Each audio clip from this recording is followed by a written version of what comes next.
Good morning, everyone. Welcome to Rising. We've got Lauren back with us. Yes, I'm so glad to be here again. Great show today. We got to talk about an interview that Joe Biden did yesterday where he said the details are irrelevant. We got to dig into that. We're going to preview the climate town hall that's coming up tonight. Elizabeth Warren has a new plan. We'll dig into that. And we've got someone on from the DNC to talk about why they are not authorizing a climate debate. All that and more today on Rising.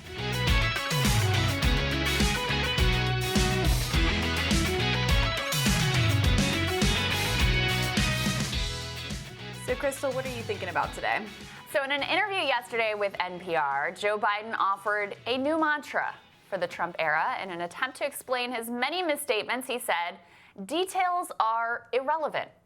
Let's be honest, people. If Trump said something like that, it would dominate an entire news cycle. But I digress. Biden then immediately proceeded to apply his details schmetails mentality to his own record on a rather important issue: the decision to embrace a regime change war in Iraq. He told NPR, Bush looked me in the eye in the Oval Office. He said he needed the vote to be able to get inspectors into Iraq to determine whether or not Saddam Hussein was engaged in dealing with a nuclear program. He got them in, and before you know it, we had shock and awe. Immediately, that moment it started, I came out against the war at that moment. So let's talk about the details here. Biden plainly has them wrong. As a matter of demonstrable fact, Biden stood by his vote on the Iraq War resolution for years after it started. As just one example, NPR pointed out that in a speech at Brookings after the war had already started, Biden said his vote was, quote, a right vote then, and it'll be a correct vote today. But there's also a larger context here as well that we should talk about. Biden wasn't just some rank-and-file Senate Democrat who was misled, as many were, by the Bush administration's phony case. He was, in fact, the chair of the Senate Foreign Relations Committee. As such, then Senator Biden, more than perhaps literally any other Democrat, was in a position to expose the lies and betrayal and to protect our men and women in uniform from dying in a war fought on phony pretenses. What he did instead is so incredibly telling. He trusted Bush. The hearings that Biden held as chair were stacked with Iraq War supporters. The statements he made often echoed Bush talking points. Biden went on Meet the Press and told the nation, we have no choice but to eliminate the threat. This is a guy who is an extreme danger to the world. And even today, in explaining his vote, Biden admits that it came down to trusting Bush. Bush looked him in the eye in the Oval Office, and that was apparently all it took. Here's what Biden said at the time, explaining his vote to authorize war. At each pivotal moment, President Bush has chosen a course of moderation and deliberation. I believe he will continue to do so. Biden's job was to challenge the administration, to reveal the truth for the benefit of the American people. Instead, he uncritically accepted their lies and served the interests of the war machine. That unwarranted faith was catastrophic at the time, and it bodes ill for Biden's judgment today. You see, when Biden talks about working with segregationists and getting along with Republicans, that faith in the goodwill of the other side goes deep. It's frankly a beautiful sentiment, but it's also so divorced from reality as to be dangerous. I shudder to think what Mitch McConnell may look Biden in the eye and promise, or his old friend Lindsey Graham.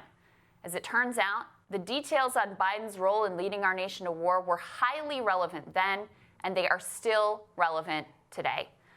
Lauren, Biden has really never fully reckoned with the role that he played, not in just, being one of many who were fooled by the Bush administration's case, but in actively serving their interest in starting this war. Yeah, I mean, listen, the Iraq War at the time was very popular. And I think that, it was like something like 70 or 80% because people believed that Saddam had a direct link to al-Qaeda, and it was in the emotional aftermath of 9/11. And it makes a lot of sense why Biden, in his more moderate stance and as the role of the Foreign Affairs Committee, may have supported the Iraq War at the time.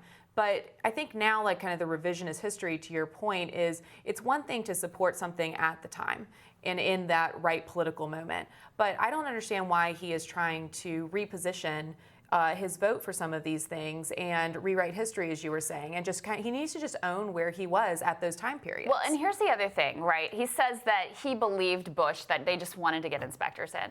Come on. I mean, I was in college at the time. I didn't believe they just wanted to get inspectors in. I mean, that was like the most ridiculous line to start with. So he either really put his faith beyond what almost anybody else did and what the Bush administration was saying, or he's just continuing to shade and color the reality of the fact that he played a role in enabling this narrative about WMDs, about Saddam's connections to Al-Qaeda. I mean, he had a very powerful position at the time, and he did not use it in order to expose the truth. Yeah, well, in hindsight's 2020, he may have believed the intelligence reports at the time that were coming from the U.S. and our allies, like Britain, for example. But I mean, to your point, it is interesting that he's blaming it on trusting Bush, because at a time when our politics can be so fraught with extremes on either side, and it doesn't seem like there will ever be any compromise or path forward in legislative priorities or in actual governance. I mean, it's kind of frightening to think that he's going to blame it on believing the other side and compromising and working with people, instead of just saying, this is what I believed at the time and this is what I supported, and it was the right move then, but hindsight's 2020, and I don't think I would have done it now. Well, and that's the thing. That's what's relevant today is, did you learn from that moment? And I don't see any evidence that he has. That's what's really problematic. Next up on Rising, while New Hampshire went blue in 2016, the Granite State's Republican Party thinks they can turn it back red in 2020. We learn how and get the party's thoughts on Trump's former campaign manager, Corey Lewandowski's potential run for the Senate in New Hampshire when Rising continues.